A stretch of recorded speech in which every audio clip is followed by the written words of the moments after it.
The UK government has just passed one of the toughest internet laws in the world. Supporters call it a landmark for child safety. Critics say it's a blueprint for censorship. Porn sites are seeing traffic collapse. VPN use is exploding, and WhatsApp has even threatened to leave the country. But here's the real question. Is this law protecting us or controlling us? And what happens when other governments decide to follow Britain's lead? So why did the UK feel it needed to pass such a sweeping law? The answer? Years of mounting pressure. Stories of children being exposed to graphic content, of teenagers encouraged towards self-harm, of extremist propaganda spreading unchecked. All of this created a sense of crisis. Parents, campaigners, and even politicians demanded that big tech be reined in. The government responded with what it calls a world-leading solution, the Online Safety Act, a law designed to make social media platforms, streaming sites, and even private messaging apps legally responsible for the content on their services. It builds on the idea of a duty of care, that tech companies should protect users in the same way schools or workplaces do. On paper, it sounds simple. Remove harmful content, protect kids, punish companies that fail. But here's where things get complicated. Because once you give the state the power to decide what's harmful, you step into dangerous territory. Are we really creating a safer internet or a censored one? So what exactly does the Online Safety Act do? At its core, it forces tech companies to take legal responsibility for what happens on their platforms. First, illegal content. Anything linked to terrorism, child exploitation, or serious crime has to be removed fast. That part's hard to argue with. But then comes the controversial layer, legal but harmful content. We're talking about bullying, trolling, or posts that encourage eating disorders or self-harm. Not illegal, but harmful. And suddenly, platforms have to decide what falls into that category. Second, child protection. Adult websites now have to verify users' ages. Social media feeds that push harmful content to children can trigger penalties. This is where we've already seen dramatic results. Pornhub's UK traffic was cut almost in half. Third, enforcement. Ofcom, the UK's communications regulator, now has the power to fine companies up to 10% of their global turnover if they fail to comply. For a company like Meta, that could mean billions. And finally, perhaps the most explosive feature, encryption. Under the Act, services like WhatsApp or Signal could be forced to scan private messages for harmful content. To the government, it's about child safety. To critics, it's the end of private communication altogether. In other words, the Act doesn't just touch what we post in public. It reaches into our private chats, our feeds, even the algorithms, deciding what we see. Which leads to the big question. What does this mean for free speech? Because when you tell platforms they'll face billion-pound fines for leaving harmful content online, what do you think they'll do? They'll play it safe. They'll delete first, ask questions later. And that's exactly what critics fear. A chilling effect.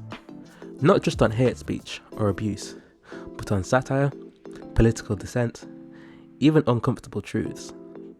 What happens when a post about eating disorders is intended as awareness, but an algorithm reads it as encouragement? Or when government critics use sharp language that suddenly gets flagged as harmful content? This isn't a problem unique to Britain. In the European Union, the new Digital Services Act has already shown signs of overreach.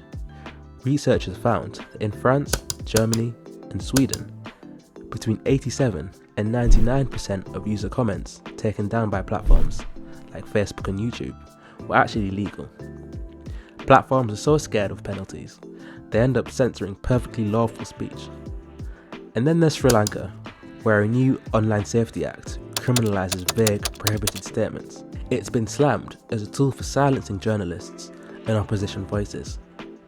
The UK isn't there, but critics warn it could be sliding in that direction. So the dilemma is clear.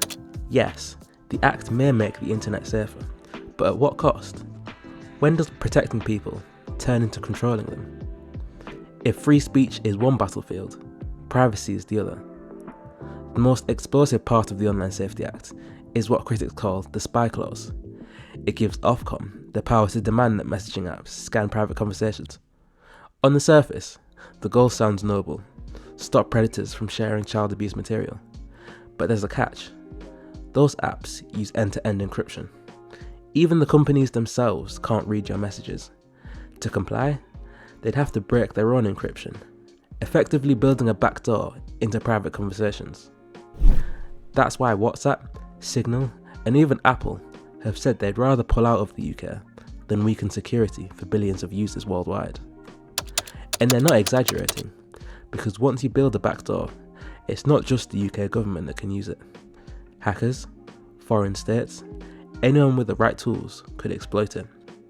We've seen similar debates in the United States with the proposed Earn It Act, which critics argue would pressure companies to compromise encryption under the banner of child safety. The core question is the same everywhere. Can you really protect people online by stripping away their privacy?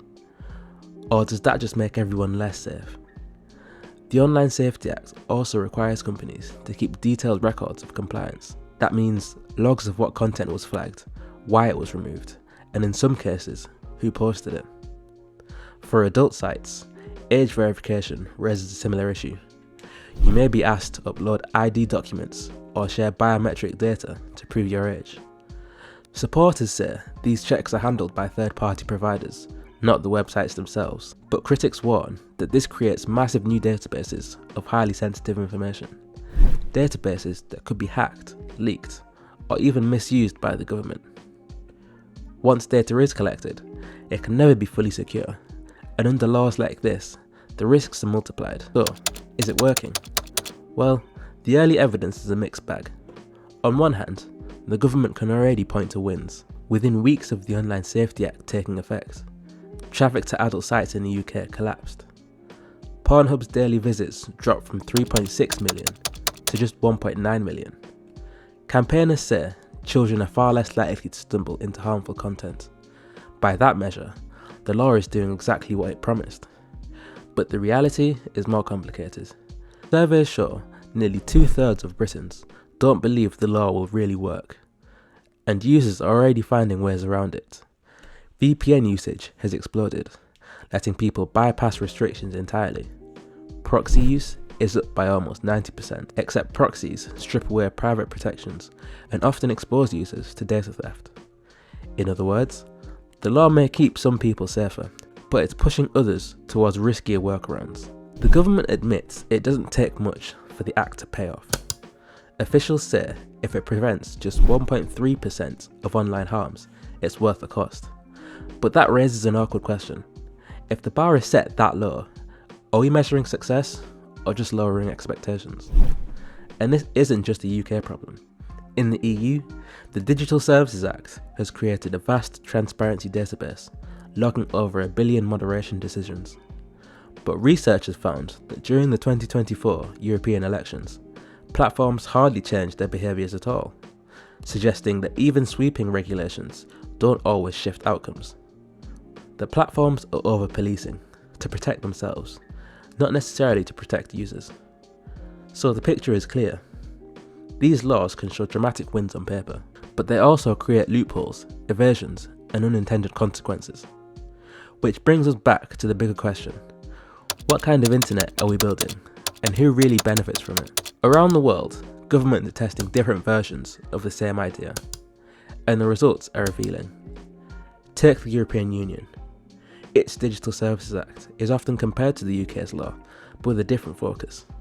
Instead of age checks and private chat scans, the DSA demands transparency.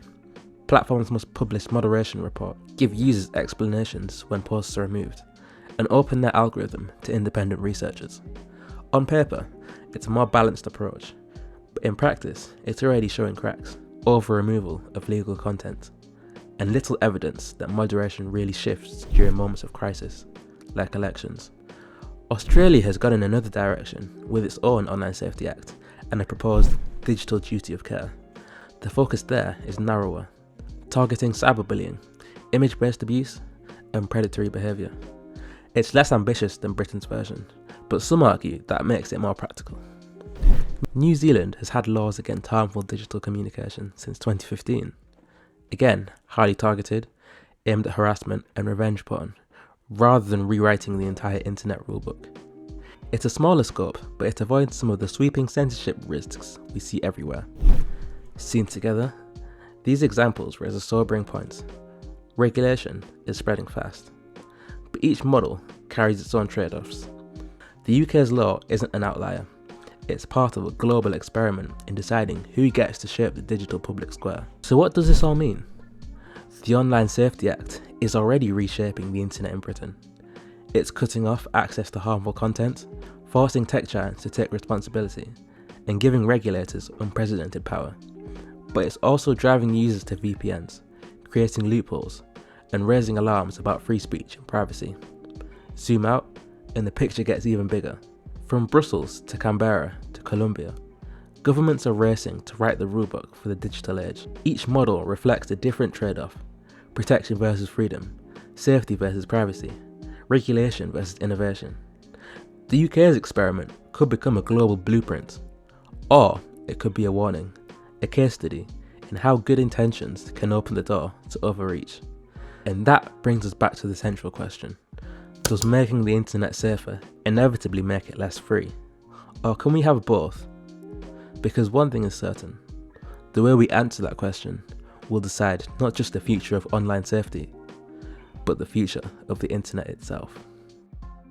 If you enjoyed this video, please consider liking and subscribing, as it helps us produce higher quality content and reach more people just like you.